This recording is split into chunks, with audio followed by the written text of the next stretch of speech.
or people need, and so I'm just wondering if you have suggestions for things I should like. I have potatoes, sweet potatoes, mashed potatoes, lots of forms of potatoes, but wondering what other things you would have out if you could. I really like Uncrustables. Okay. We can let the RD make a answer to that one. I think I may have sent this to you. Did I send the sheet to you, Sarah, about building a fueling plan when we had our session? I have to double check. Okay. If not, I can send that over, but I have some ideas on there. And then sandwiches are a good one.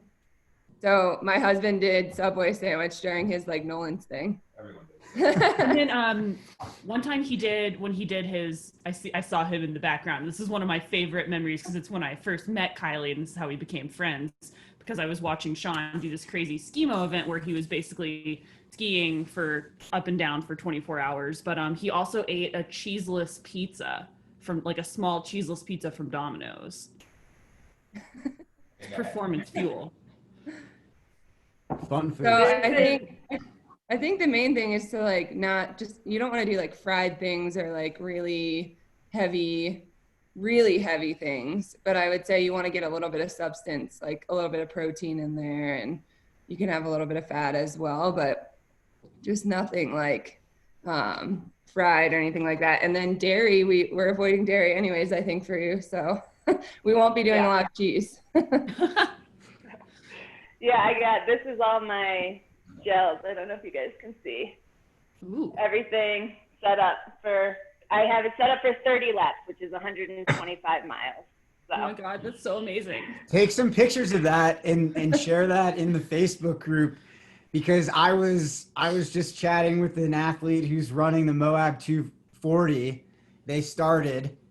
We chatted yesterday, and they hadn't even prepared their drop bags when we talked. So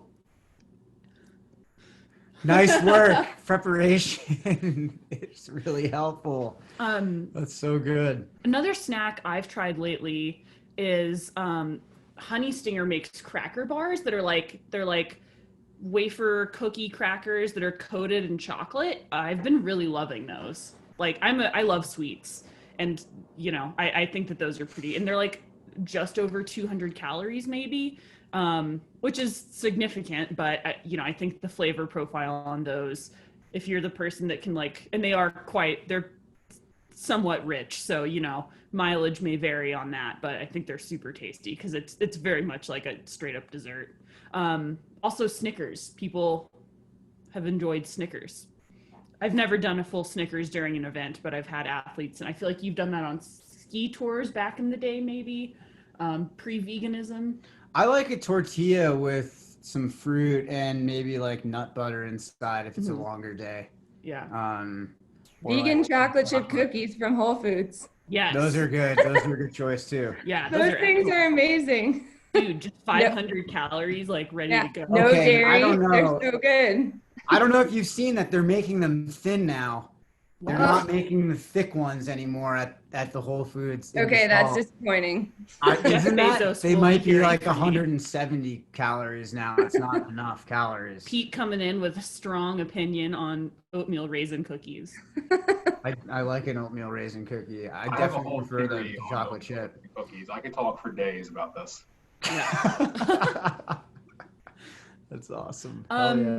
Anyway, we kind of wanted to do something a little bit different for this call today, and we were going to ask each other questions that we've gotten from athletes. So like we picked questions that we hear from athletes that we thought would be best suited to ask the other coach, so that people coached by Zoe can hear some stuff from TJ, and then hopefully, you know, Kylee can interject at points when she feels appropriate as well. You know, sometimes I can be hard to stop once I get going. So Kylee, just feel free to jump in at any moment, and TJ can ask me questions that he's heard from his athletes, and we can just, you know, make sure everyone's getting like the best, most well-rounded information as possible. And instead of just covering one thing for the full shebang, we wanted to get a slightly wider breadth and depth of questions. Yeah, and we could subject Kylee to RD rapid fire questions at the end. Just kidding. We won't do that. It's 8:20 in the morning. We're nice people. Yeah, we'll do some questions, and then if you guys have comments or questions, you can just put something in the chat Or box. strong cookie opinions. Cookie opinions. Maybe that maybe Kylie needs to weigh in on some of that. I'm not sure. But if you've got a question related to what we talk about or something comes up, as usual, just ask. We'll try not to talk for too long, and that way. Oh, there's Ellie. I wonder if she's. All right, I won't get off track about puppies. They're we'll being just really dive cute in. together. Do you want to go first, or?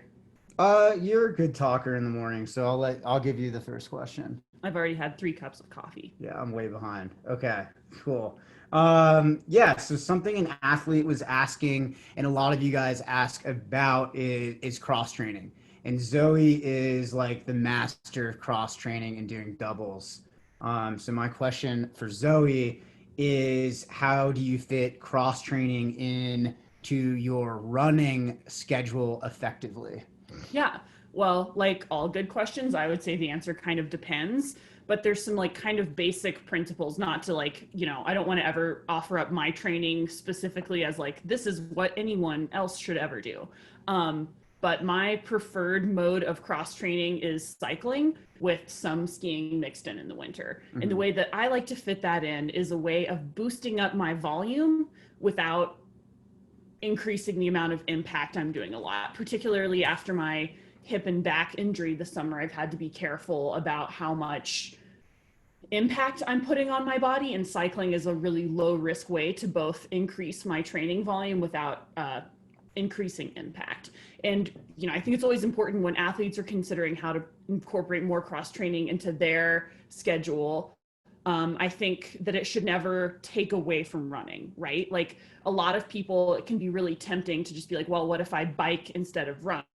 I wouldn't promote that unless it's like an injury prevention kind of thing, because the best way to get better at running is to run up to a point, right? And so when you get up to that point of like, well, if I run more, it's not actually going to make me better at running. It's just going to increase my risk for injury. That's a really effective time to employ cross training. What I like to do in my training is I just do like 45 minutes of cycling most days.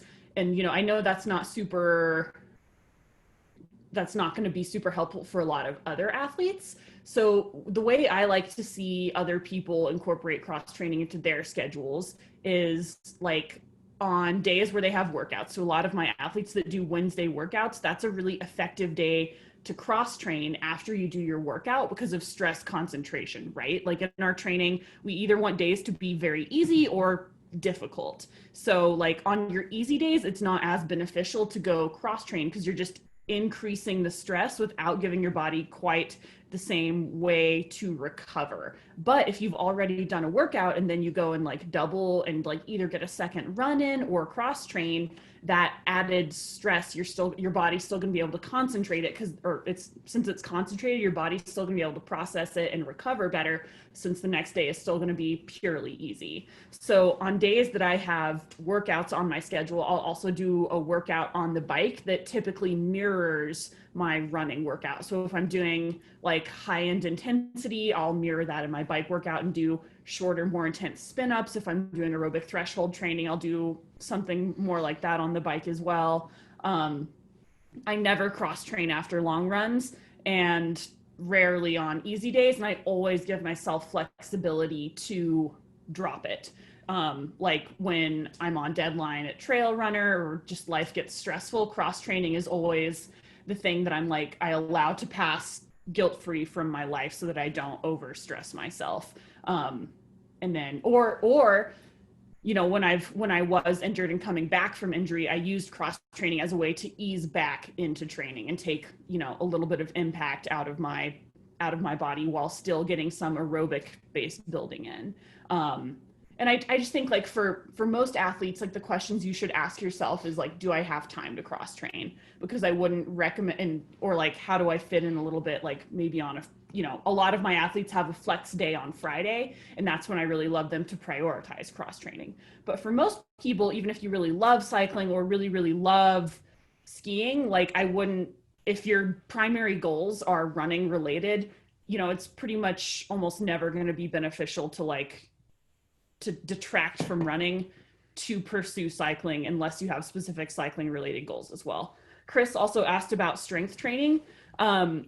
Strength training is something that that is pretty variable. I don't do a ton, but I do probably just like a little bit more than TJ. Once again, given my specific, he does higher running volume.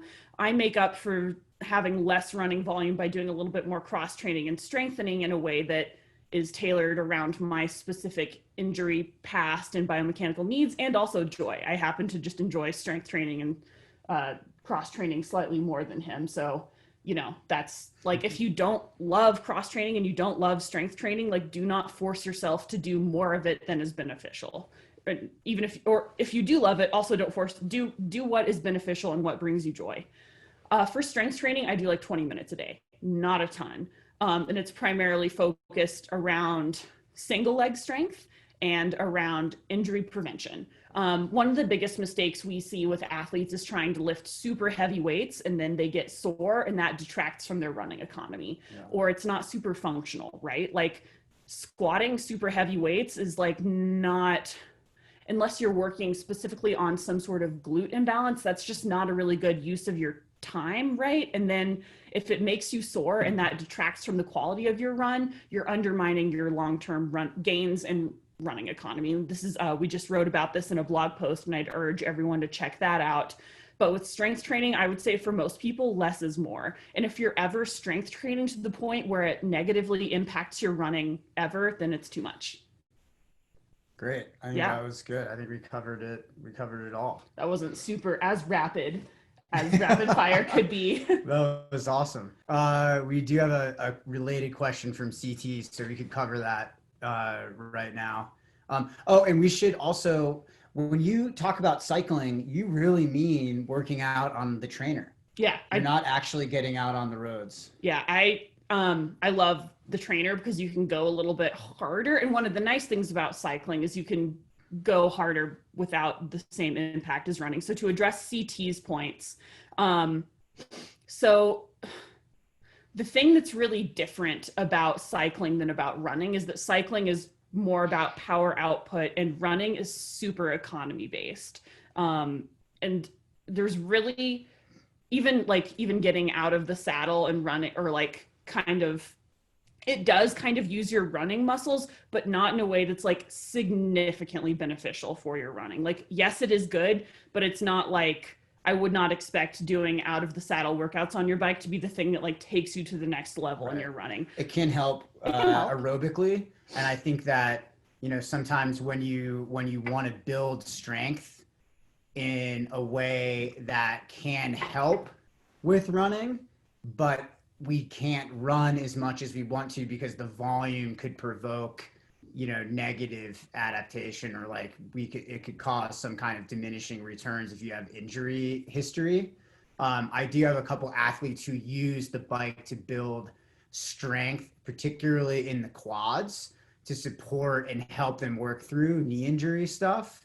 The other thing I think about some of the cycling workouts is if you're doing short, high intensity work on the bike with lots of recovery, that turnover on the bike can somewhat translate over to your turnover running wise. So you see a lot of coaches who are going to give athletes like 10 by 30 seconds hard with a lot of recovery, you know, 3 minutes or something on the other side of that. And doing sets like that can maybe benefit and help you when it comes to building your turnover, but there's never a 100% correlation, because on the bike, it's, like Zoe said, it's all about power output. So you'll build strength, and that strength will generally translate over to running. But again, running is going to be the primary vehicle for getting better at running. Yeah, like cycling can make you a better runner, and there are specific ways that it is helpful,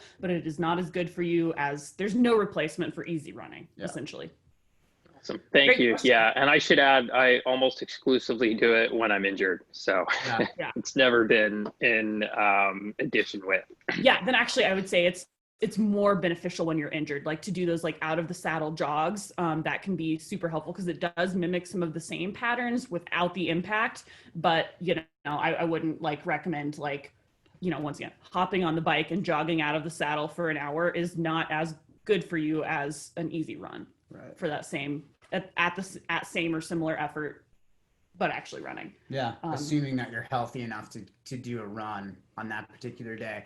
And it's something that I've been recommending for a lot of my athletes who kind of want to spend a little bit more time training, but don't have the running history to get out there and run, more than maybe 8 hours a week or something like that, which is already, I would consider that a pretty good amount of volume. Yeah. That getting a trainer is a really good option. And it's nice to have that around if you do get an injury. So that way, generally you can stay active, because a lot of running related injuries, you may not be able to run, but you could potentially bike. And so I see athletes who don't have that tool, and I know not everybody's able to, spend $300 on the trainer, or eBay, has a road bike. Great place for trainers. Yeah, that's kind of how you got your trainer. So, anyways, it's a good option to have around, something to think about in the event that you do get injured, or you want to like do a little bit more aerobic volume, or in Zoe's case, you want to get very specific and do some workouts. Well, great. I think for time purposes, we should move on to the next question, or else we may go long. We always talk too much. So a question that I've gotten from a lot of athletes that I feel like I would love to have your specific input on is, how do you find or pick out races to run? Like, what does your process look like, right? Like, they don't just happen. So how do you seek them out? What resources do you use? How do you decide if you're excited about it? Oh, cool. Great question. I mean, primarily I go by what my interests are. What have I been enjoying in training? And then I kind of seek out those kind of races. I just Google or go on Trail Runner and look at their kind of index of races in the area. I don't know. It's for me, it's all about what is resonating with me in my training. So if I'm feeling good about climbing and running steep, I'll pick steeper races. If I'm feeling pretty fast, if a lot of my training's been on roads and stuff like that, I'll pick races that don't have a lot of climbing. And I try to go by location, like what am I going to enjoy most? Running through what kind of terrain for X number of hours is going to keep me kind of engaged and interested. And I think about, if that speaks to me. Mm-hmm. But you primarily use the Trail Runner magazine search feature? I've been using that search feature a lot. I mean, primarily just kind of going on those main directories. I think like US Trail Running Association. ATRA. Yeah. ATRA they have a directory as well where you can look up races. Another one I like is Trail Sisters. If you go to their website, they have, particularly I feel for female athletes, a really great guide to races, and some of them are Trail Sister approved, which comes with a lot of like they guarantee specific spots for women on the start line. If you've ever been a woman on a start line who's been like elbowed out of the way by dudes who are slower than you know what that's like. So like they have race directors sign on to guarantee spots for women, menstrual products at aid stations, which is huge, and just like a guaranteed better experience for women. And they also, I think the Trail Sisters race directory does a great job of highlighting female race directors and just a wide variety of races of all distances and on different types of terrain. And and men can use it too, right? Like those are races where men are welcome, safe space for everyone. But I think having particular deference to the special needs of female athletes can be really important. And I know sometimes there are specific hurdles for female athletes in terms of like confidence and awareness that knowing that you're just a little extra welcome is huge. And I think that's a great resource as well. I also like Ultra Sign Up. They have features where you can like put in what your zip code is, how far you're willing to travel, and what distance you want. And that's usually how I find races. I'm like, okay, March seems like a good time to race, and I'll be in Colorado and I want to do an ultra. And I think, for a lot of people who aren't sure where to start picking out a race, I think that is I think that's a really great place to start. Know how far you want to travel, know how far you want to run, and then search, and then just click around and see what terrain is cool to you. Yeah, I think it's all about kind of knowing where you're at fitness wise in your own training, maybe asking your coach what distance they think is appropriate for you. I never ask my coach what race I should do. I never ask him to research races for me or tell me what races I'm suited for. This is an athlete driven process, 100%. I will ask my coach what distance, if I'm interested in a particular event that has multiple distances and we haven't had a lot of time to maybe lead up, like the race hasn't been on the schedule for 12 weeks. I think 12 weeks is how much time a serious athlete needs to prepare for an individual event that they want to focus on, 12 weeks minimum. So if I'm way inside the 12-week window, I'll just ask my coach, what he thinks fitness wise is an appropriate distance for me. If something comes on my, into my kind of arena where I'm like, all right, this is interesting. This seems to line up with what I've been doing training wise. What distance should you go for? Generally, he always tells me to go for the shorter distance because it requires less recovery time. And it's more speed, has more speed emphasis the shorter the race is. So that generally fits with my training a lot better. Again, like if you really want to commit to a race, you should be picking that race early in the season and giving yourself 12 weeks minimum to prepare. That's something that I really want to push my athletes to doing because it's important to spend the time working towards that individual event. 16 weeks, even better, especially if you're talking like 100 miles, 50 miles, 100K. All right, next question. Zoe, this is a tough one. You regularly work 10 hours a day at Trail Runner. I see it. I'm here all the time. Athletes want to know. They want to know, how do people who work so much fit running into their schedule? I guess I'd first like to acknowledge the privilege of being able to work remotely, which means that I can choose what time of day that I run, which is hugely helpful because I'm a morning person. I love to start work first thing in the morning. I don't love to run first thing in the morning. So I at least have the option to run, and I usually run mid-morning or at lunch.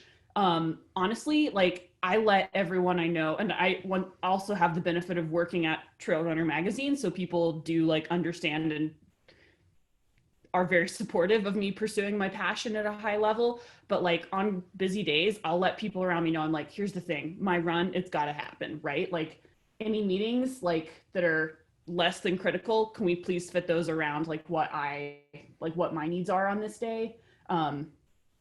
Because like, I mean, I work with climbers and runners and people who are also pursuing what they're doing at a high level. So they understand. And I think just being like on my end, trying to be really transparent with the people I work with about what I need to get done in a day, both athletically and professionally, is huge. Are you planning ahead?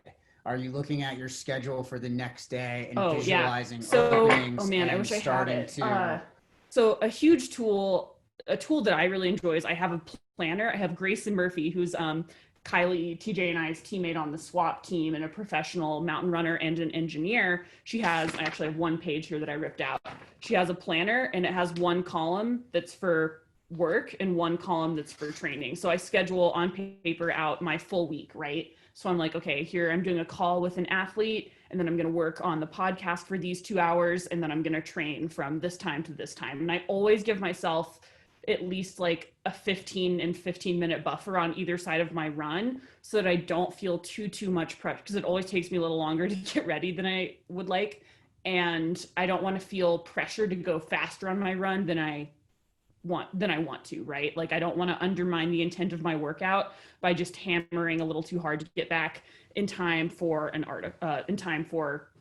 a meeting or something. I think that's the piece that is most probably relevant. My days are to these guys. super scheduled out. Like I'm a freak about using Google Calendar, and like about, also putting it down on paper and just like, just trying to fit. And I think a huge point of growth for me is setting better boundaries around work, right? Mm-hmm. Like I no longer take my phone on runs so that way I'm not going to get interrupted with a call or an email while I'm out there. And when I'm running, I want to really just be running.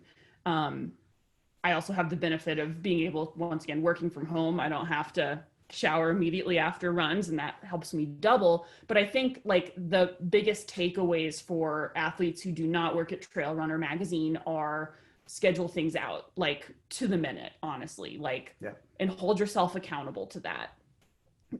Use tools like, a planner that saves equal space for both your athletic and professional life, and start to view yourself as a professional and an athlete. Like, take those things with equal seriousness and you'll thrive better in both of those spaces, and cut yourself slack if it doesn't happen, right? Like I had a run, we had a weird day at Trail Runner yesterday and I had to cut a run short, and I did not, engage in any guilt or self-loathing about it, because that's just like what it, that's how it happened yesterday. Didn't cross train either. Felt zero guilt around it. And I think, just really scheduling things out, letting the people around you know what your needs are for the day, athletically and professionally, and just having the confidence to own that you're training at an elite level and that other people will want to support you if you're forthcoming about what your needs are. And, sometimes, you just got to get up a little earlier. I love watching TV, and I never get to watch as much TV as I would like. I never, I wish I had more time to read, but, to get things done in a day, you just kind of have to wake up and stick to the schedule you've set for yourself. Great. Can I add? I was going to say, I actually have a couple of athletes that were struggling because they didn't schedule their runs in, and then they would get to the end of the day and they were just exhausted and wouldn't run, and they're having a really hard time. So really, we had to have a chat about, prioritizing that run in the morning before going into work. So I think that's really important. Like you did say, that maybe getting up a little bit earlier, having a reminder, something like remembering like your mantra and why you're doing this as well, I think is important. Because I think that if you get into the habit of just keep pushing your run to the end of the day, and then you end up skipping it often. So that was just one point that I had a couple of athletes that were struggling with that too. And when they actually started scheduling it in and prioritizing it, it made a big difference. So they weren't waiting until the end of the day. The act of writing it down can be really powerful in helping yourself to commit to getting that micro goal accomplished. And this is something that I think kind of came to my mind in the conversation we had about goals a few days back. Those small goals that you do every day to help move you towards the intermediate goals and then your bigger goals later on. Each run is a goal. Each day you have a goal to accomplish that run, because it helps you move forward towards those intermediate goals, and then the goals you have, the hierarchy of goals. I don't know if some of you guys were probably on that call. When you think about it and you write it down, you are really reaffirming to yourself that is going to be the time in which you commit to that daily goal, that daily task. So, Kylee, I think that's really important. And I've had a couple athletes struggling to like adapt to the morning schedule because of the same reason. Like they'll push it all day and then work gets in the way, and then they skip, or they run harder, or they run really short, which is sometimes fine. But in a few circumstances with athletes who are training for 100 miles, you have to actually get the whole workout in. So, some other tips I say, if you're trying to get out the door in the morning, prepare the coffee early, prepare it the night before, go to bed with your running clothes on, put your shoes near the door, like lay stuff out with you so it's second nature in the morning and you're already ready to go. So don't make it a choice, make it something that you're already actively doing once you get up, because you want to build the habit. Yeah. And I think like, I don't have that many pet peeves, but one of them is when athletes say their run didn't happen. Your run will never just happen. It's a thing you have to do on purpose and make it happen, right? Like if you just wait till the end of your day, I've never had a day in my life where I'm like, oh yeah, I'll just drift casually towards my run now, right? Like you have to pursue it with the same intensity that you pursue all things. I would also say make lunch happen like that too, right? Like don't just let lunch pass you by, man. You got to eat that. You got to eat that meal. Lunch is equally, if not more important than getting your run in. You know, if you have to schedule your lunch in, dude, set a Google Calendar reminder to eat your lunch, set a Google Calendar reminder to go on your run, right? Like take all of those things as seriously as you would any meeting or, you know, Zoom call. And we can bring that full circle back to the goals conversation we had a few days ago. It's important, guys, eating well after you've done your workout or before your workout or for dinner, all of that stuff. Those are small micro process oriented goals that you need to engage with every day. It's very, very important to fuel your body. You just can't forget to eat. You can't just, and sometimes you've got to just say, I'm not, I had an athlete earlier this week who decided to eat a whole pizza before his run. All right. Think about that. Like, maybe that's pretty badass, but also maybe eat the pizza after the run and have the granola bar or something before the run, because your stomach, you need to digest. Some of these things, we really need to focus on them. And as we build the habit around it, we know not to go out the door on an empty stomach. We know to have a little bit of oatmeal or granola in the morning, a piece of toast with nut butter, something, just to fill the stomach and the glycogen stores so we're fueled to accomplish that next goal. And so each piece is like putting together a puzzle of the day. And when you schedule it out and you visualize it as this goes with this, eat, run, eat, work, like boom, boom, boom, that can really help you to get through the day in a way that maybe makes more sense. Because running is running and we've got to get that training in. But on the other hand, there are many facets to your running life that are very important, and nutrition and eating well is an integral facet to that, directly linked into your success is how you eat, and all of that. Okay, we should move on to one more question. We'll try to have time for one or two more. Yeah, this is a good one. TJ, how do you know when it's time to take a step back in your training, and what does that look like? Oh, good question. I like this question because I think it's seasonally appropriate, because right now some athletes, myself included, are taking like off seasons.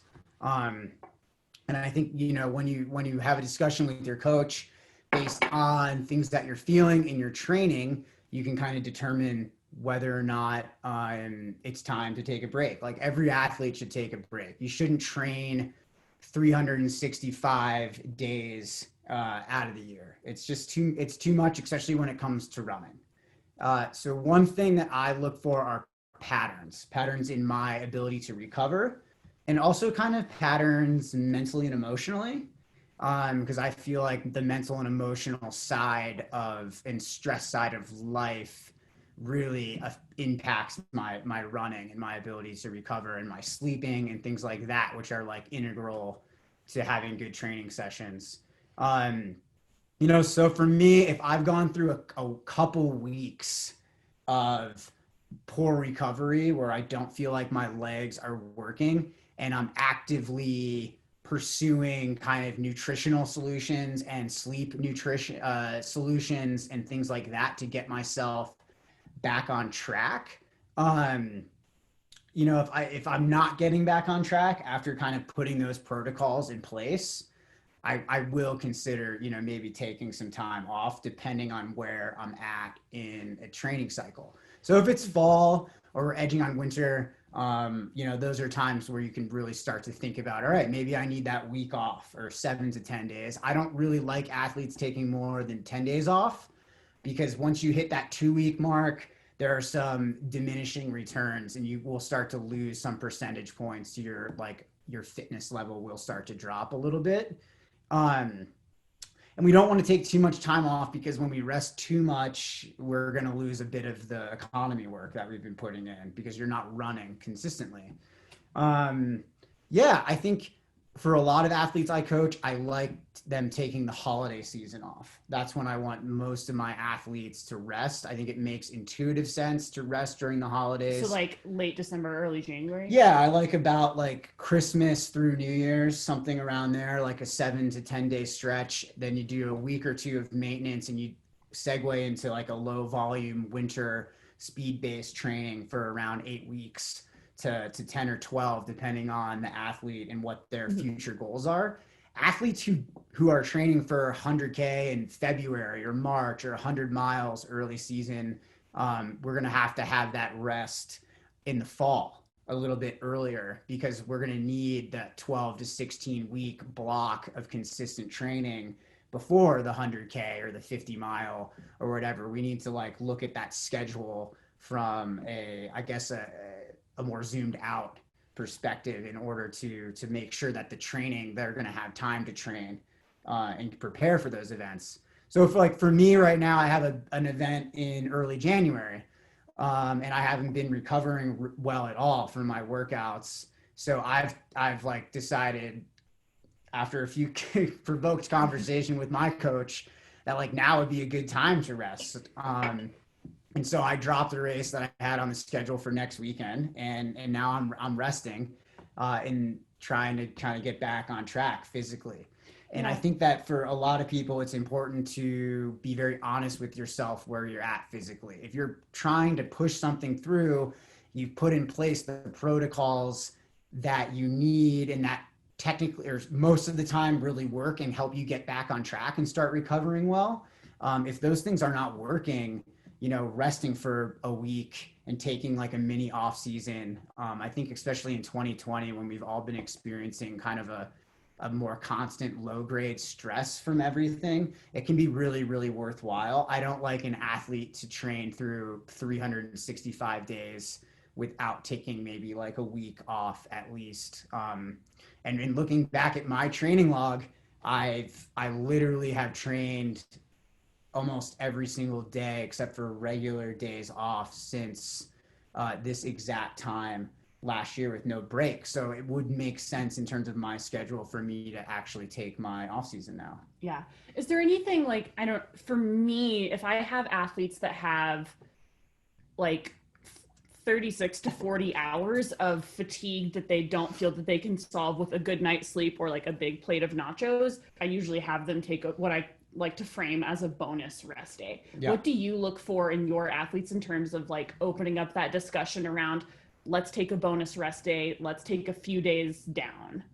I think first I try to establish whether the athlete is extrapolating and putting too much emphasis on one bad run, or if a pattern has actually developed where I can see maybe 3 or 4 days where they're, conveying to me that they're not recovering well, or that they're very fatigued, or that they're tired. If I've gotten 3 or 4 days in the log of that, then I always make a call to first reduce volume.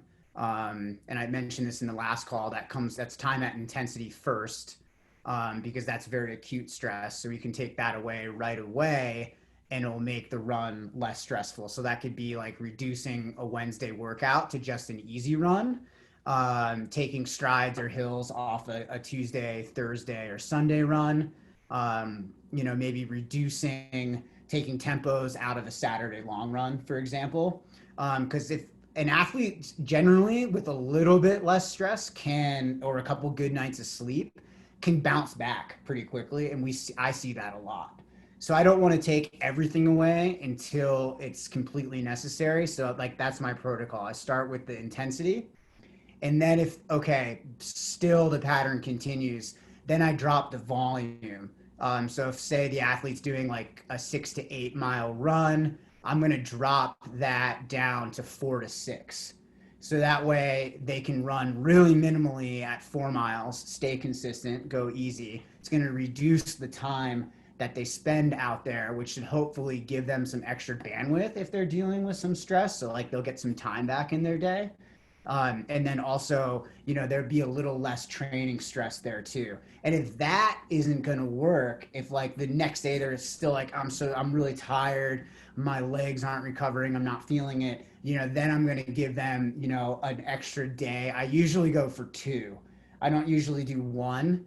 Because I think for most people, 1 day off isn't really a day off. You get, at least in my life, 1 day is great, but I'm not off until the second day, especially when I, used to work 5 days a week in restaurants and things like that. I never felt like I was mentally off until the second day. So I give people 2 days, one to like chill, bring it down, the second day to really sink in and relax, like a long running weekend. Yeah, and then they'll, and then we'll get back on track on that Tuesday. And depending on what they missed the first week, I'll make a few tweaks to this, that week's schedule, so they're not like, if they didn't do a workout the following week, they're not coming back and like doing like a really tough workout when they haven't run for 2 days, because that could be too much, right? So I really am into the idea of like easing into the week and kind of building the week like a pyramid, where Tuesday is easier, Wednesday is harder, Thursday we come down, the weekend is more of a pyramid too, where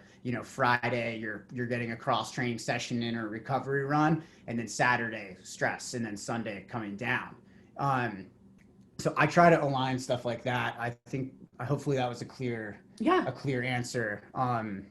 But yeah, that's what I do with my athletes. Yeah, I always have mine like whenever we get to the point of like feeling like there's excessive fatigue that isn't solved through, once again, like, having, if someone feels like maybe there's a nutritional need that's not being met, I'm like, let's talk with Kylee. If there's a sleep thing that's not being met, I'm like, let's reduce our volume so we can focus on sleep. And if athletes feel like they are nailing the nutrition and are nailing the sleep and there's still some persistent fatigue, then I pretty much, like, as a prophylactic, will have them drop a workout, maybe drop a day and just get in a extra rest day, or like a, maybe depending on the athlete, like a 4-mile run, just to really try to like, address lingering fatigue. Because what you don't want to do is be forced, if you're feeling fatigued for like days, just like keep slogging out workouts, because then that's not good. You just end up digging yourself in a hole. And there's, particularly with, once again, athletes that are motivated enough to seek out a coach, we never want people to be like, oh, well, I'm mentally tough, so I'm just going to like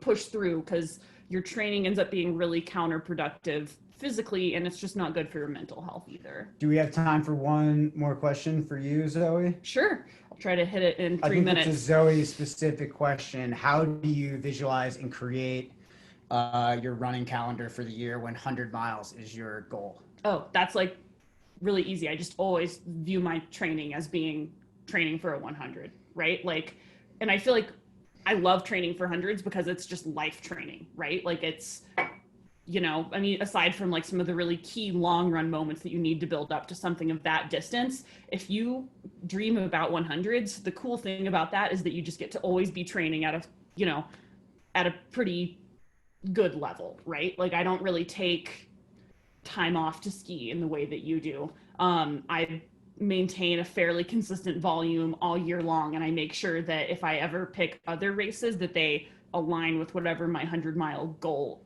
is.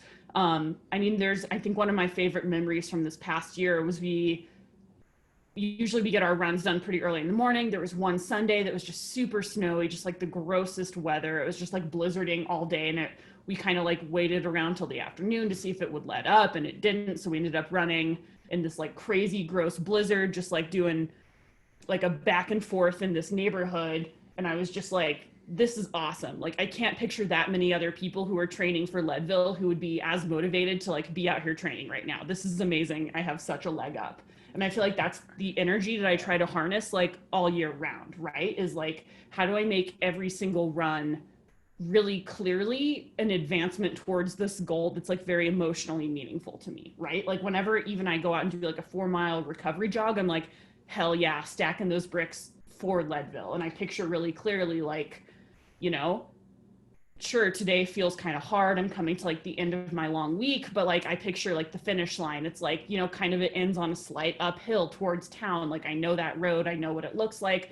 I think what it's kind of going to feel like. And I try to channel that really specifically. What about specifically in terms of your running calendar and how you know, might organize some like lead up events and things like that? Do you plan that out ahead of time? Or Yeah. So, I mean, the nice thing about Leadville is it kind of comes in with like a built-in, like I could do the Leadville 50, which is pretty perfectly timed. It's like 8 to 10 weeks before the 100. Having a 50 is pretty nice because you can go out and kind of stack, you know, you can kind of get used to the specific stresses of running a long distance and then have time to recover and go for the 100.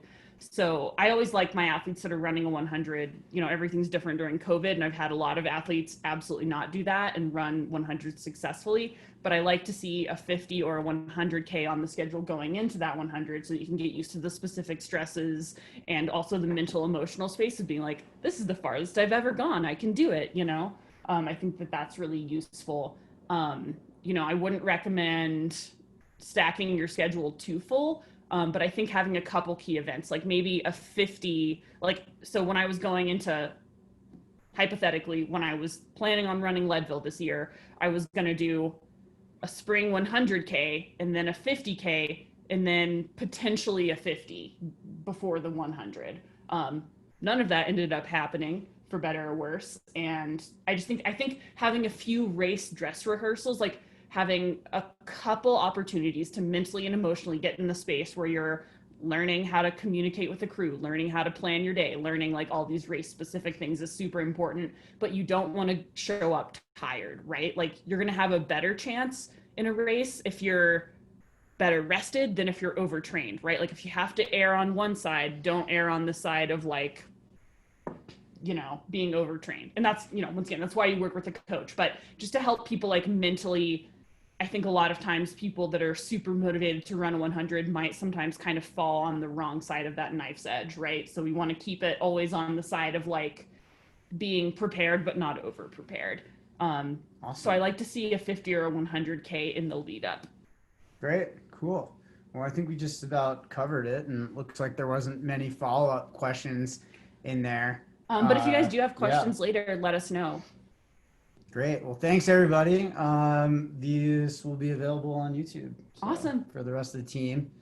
And hopefully you guys have a good weekend. Happy Friday. Yeah, happy Friday. We'll see you on Monday. Oh, great. Awesome.